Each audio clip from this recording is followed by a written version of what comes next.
Hello everyone, the greatest goblin that ever lived is here to give you another comic book review. I'm here to give it for this week in May 2013. Before I get started, I want to plug a couple of videos on my main channel at Blugoblin01, where I did a video review for a Midtown comic stash, thanks to my bro, the TheMtVernonKid. And I also did a video review of Iron Man 3. Go check those out if you'd like. Let me know what you think. Subscribe to that channel, by the way. Thank you. But I'm here on my blugoblinX channel to give you my main review for these books. I've only got Marvel and DC, three Marvels, 4 DCs. We're going to start with Marvel this time and end with DC. Pretty good books here, so we're going to start off with Marvel's Age of Ultron, Book 8. Bendis, Peterson, y'all did a really good job here. I'm not going to go into full-blown detail with this. All I'm going to say is this Wolverine, because now there's 2 Wolverines in this book now. You got the Wolverine from the Ultron years, and you got the Wolverine that's in the world. It's in the world that they came to after Wolverine killed Hank Pym. But after reading this book, I'm starting to believe that the world that they came back to after they stopped Ultron from being made, I'm thinking the world that they're in now is probably going to end up being worse than what they left. You know, I kind of had a feeling that's where they were going after Logan said, after he killed Pym, Logan said, you know, I'm pretty sure the world we're going to is going to end up being a lot better than what we left.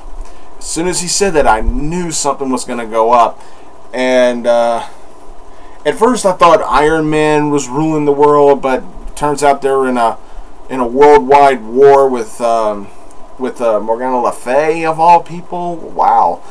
But all I'll really say is everybody's in deep shit. I think that this world that they're in now it could be worse than what Ultron had it. I don't know.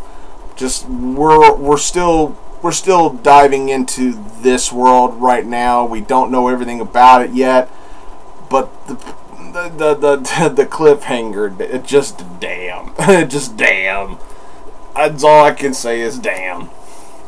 Yeah, I recommend picking that up. That's all I'm gonna say. Alright, moving on to The Strangest Heroes of All. We're talking about issue number 29 of Wolverine and the X-Men. Greetings from the Jean Grey School of Tomorrow. You know, I usually write off, you know, one and done stories of what could be in the future, you know, as simple, pretty good, you know, stuff like that. But this was really good. Apparently, in the future, Professor Wolverine is running this particular campus of the Jean Grey School, we learn in here that supposedly in the future there is going to be several Jean Grey School of Higher Learning campuses, some even on other planets. That's pretty damn impressive. We get to see, you know, where this school could go to if the future bodes well for them. We also get to see what's going on in the present time as well with Wolverine and his students. And Wolverine gives yet another one of those speeches that you know deep down he just despises giving. And he even says it during his speech that he's giving in the present time to his current students. You know, he said he'd rather be out there fighting with Juggernaut than doing what I'm doing right now. You know, and that's Wolverine character done right. Yeah, it's like he prefers fighting over talking. But in the future, we get to see a lot more, some more potential new characters, especially one that caught my eye, and he's only on one page, but he's a young boy, he's a young mutant, and all I'm going to say is that he has both his mama's and his daddy's powers. He has them both, but he looks like his dad. That's all I'm going to say. It was only on one panel on one page, and you get to see what this kid's name is, but he looks like his dad. He's got his dad's powers, but he's also got his mom's powers. I think you know where I'm going with that. Very nice touch. Kind of a from Marvel to us readers. Okay, we get where you're going with that. But basically, what the main focus of this basically is future Logan sending himself a message in the past, which is, you know, the present time for us. And meanwhile, while all that's going on, we got the Hellfire Club returning, and they're cooking up something new, which I'm not going to ruin any of that, but it can only lead to shit, because they're starting something up, and they've made 2 recruitings in this issue. One didn't really surprise me at all. The other one, well, it kind of surprised me, but the other one, ooh. Oh man, the Hellfire Club, this particular Hellfire Club is being built up pretty well in my opinion, so I really appreciated this read. It was a fun read, really nice stuff here. I'd say give this one a look. Alright, we're going to end Marvel with this. X Factor number 256. This is the finale of the Hell on Earth War. I gotta say though, that is a gruesomely beautiful cover. However, Peter David, I still love your writing. I'm still loving this series, and I'm so gonna miss it when it goes. But oh my god.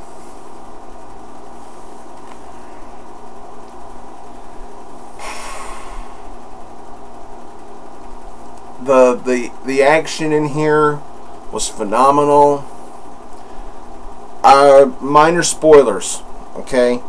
We have some more casualties. And I have a few friends that probably are not going to appreciate these casualties.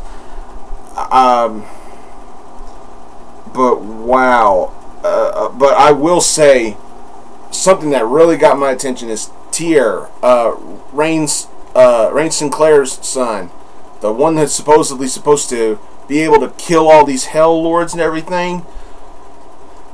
He did something in here that made me go woo. And then after that, he confronts Mephisto, and this is the first time in God knows how long. Jesus, I don't know how long it's been since I last seen this. But this wolf kid actually strikes fear into Mephisto. Mephisto is actually afraid. And wow, I was really convinced But then, look, Mr. David, look, you know I'm a big fan of yours. You know I love your writing and everything, but you also know how. But if you were ever to watch any of my videos, you would know, as many other people know, I'm brutally honest, and you know I got to tell you the truth. I did not like the ending. I really didn't. I didn't like the ending because we get another one of those, you know, dun dun dun moments before we get to the end of the book, but it was something I totally didn't see coming. But then we get to the very end of the story, something good happens, but then something bad happens, and I honestly did not like it. I'm not saying I hated it, but I do not agree with what happened at the end. I don't know. Maybe that's an emotional reaction to what I read in here, but in all honesty, God, I feel like I've said too much. This was a good read. I just personally didn't like the ending. I really didn't. Alright, we're on to DC. We're going to start with the pick of the week. Pick of the week goes to Batgirl, number 20. You're damn right. Ventriloquist, she gives a voice to death. Gail Simone, I bow to you, good lady. I love your writing. I'm a fanboy. I don't give a shit. Let me praise it from the rooftops. I am a Gail Simone fanboy. Sue me. This was good. This was really good. A new twist on an old school villain. Well, the first big twist, it's a woman now. Oh, but Jesus, this.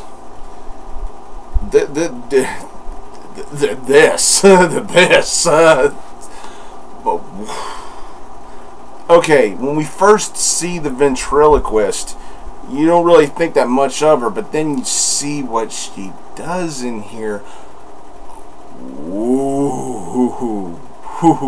Not to mention Barbara's still going through some emotional shit concerning what she did to her brother and what she's doing to herself, and it's even mentioned in here that she's been drinking,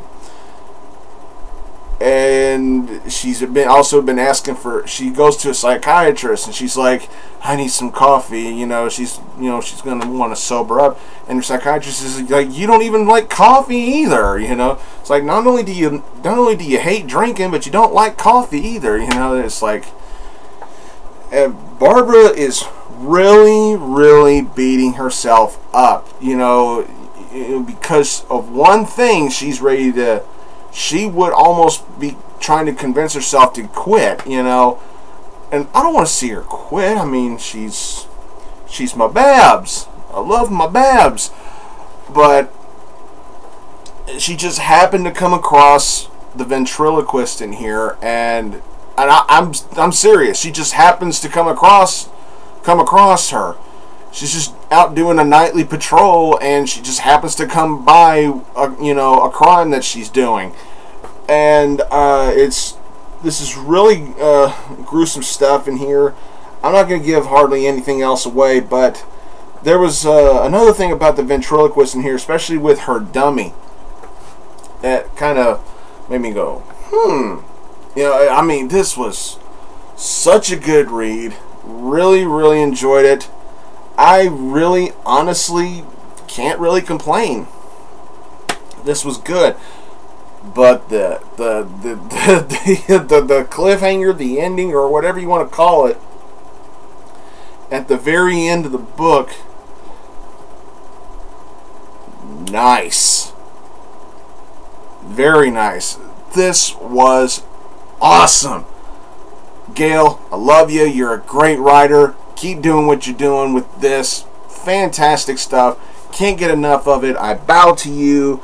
goddess of writing. I'm a fanboy. Whatever. Like I said, sue me. Just awesome stuff. Just pick that up and read it. Alright, moving along, we got Batwoman, number 20.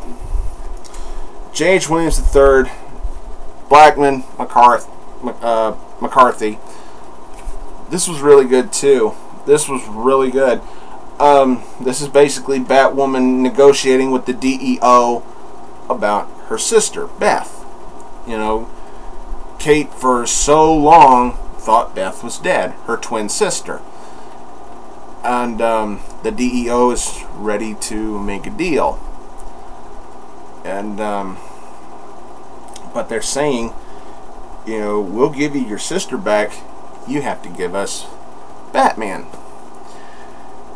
And Kate is severely pissed. Severely pissed in here. She has every right to be pissed.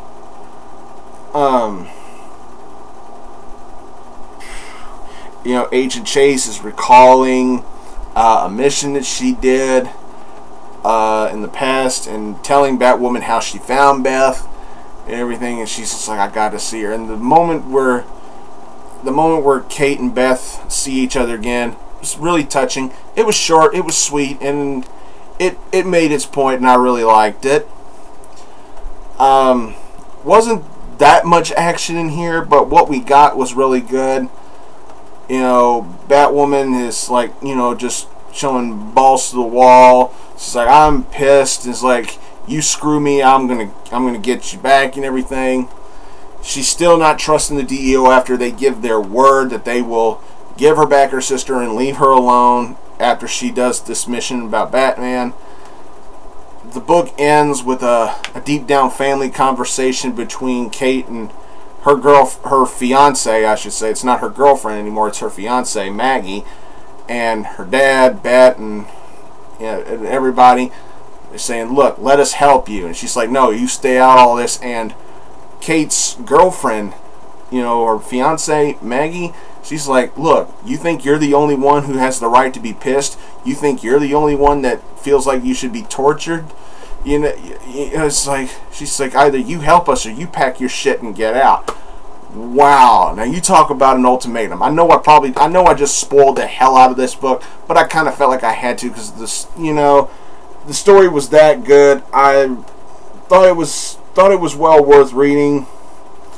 But yeah, just phenomenal stuff. I can't get enough of Batwoman. She's awesome. This was a good read. I still recommend that series. Next up, Birds of Prey, number 20. That cover sucks. Sorry. I'm not saying the artwork is bad. I'm just saying what it represents is bad. Christy Mars, Ramona Malonar. Look, the title, you know, Cold as Ice, whatever. Basically, I'm still pissed at DC for turning Starling heel. You know, I'm using wrestling terms in here. Starling was one of my favorite members of the Birds. She was a character I was really getting attached to. I loved her dialogue. I loved her character. I loved how she fought. I thought this character could really go somewhere. But then, flip her heel. Gotta turn her bad guy. And not only has she turned her back on the Birds, she's actually kind of gloating about it, saying, hey, look, I just did what I had to do. You know, it's like, you know, figuratively saying, hey, look, I do what I do, fuck y'all. You know, figuratively saying that. But, you know, I think Dinah, you know, Black Canary, I think she took it harder than anybody else on the team. I don't think Condor really gave a shit, and I don't think Styrex did either. But excuse me, Barbara also takes it pretty personal too. But bottom line is, I'm not happy with what you're doing with Starling. Now you can try. Now DC, you can try and save it by saying, you know, in a couple issues from now, maybe in, like, later on down the line, you say Starling was just, you know, acting undercover and the birds didn't know about it, you know, blah, blah, blah, blah, blah. You can try and save it, but the fact is, what you're doing with Starling right now, to me personally, I think it sucks that you flipped her heel. She was the most interesting character on the team. I mean, I prefer Batgirl in her own series, but I think she's well written in here. But to take one of my favorite characters out of the whole New 52 period and flip her heel for shits and giggles, I think it's fucking horrible. That's just my opinion. Alright, we're going to end this review with Red Hood and the Outlaws, number 20. A Life Stolen by a Thief of Memories. This was an emotionally heavy issue.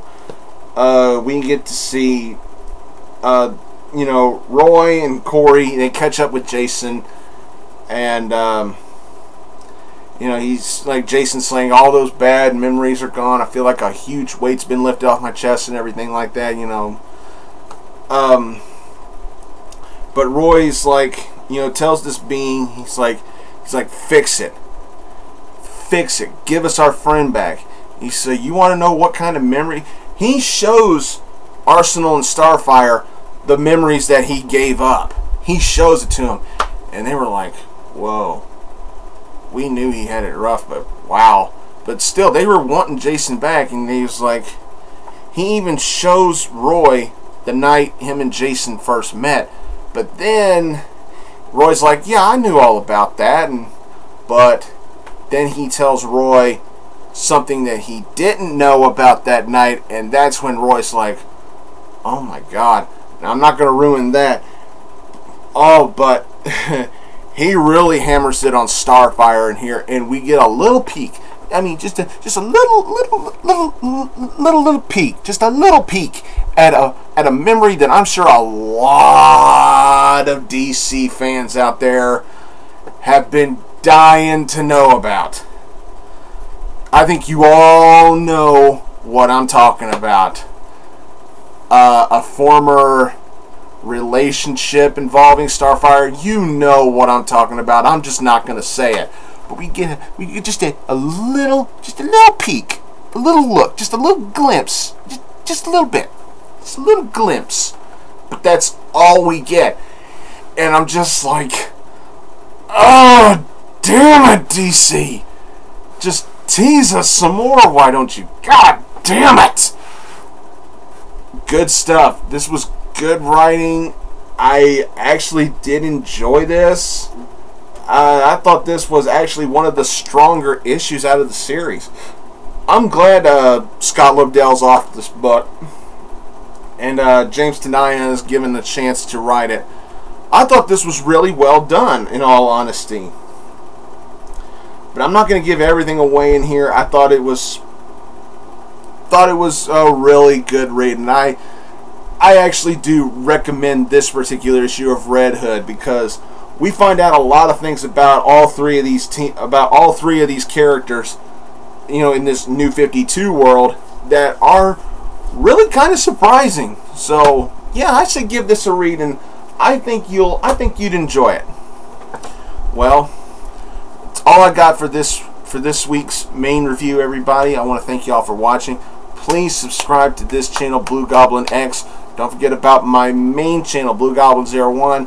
Don't forget about my student, TheMtVernonKid, my girlfriend, Lenora2003, my good friends at the Dark Avenger Inc. Plus, Fat Stack of Comics, Deadpoolzilla, Brandon Hex, J. Al Ghul, you know, just everybody that's a friend of mine. You know, just subscribe to them all. Follow me on Twitter or on Tumblr, please. Twitter at Blugoblin01 and Tumblr just simply Blugoblin. You won't regret it, I promise. Thanks again for watching, everybody. And until next time, I'll see y'all later.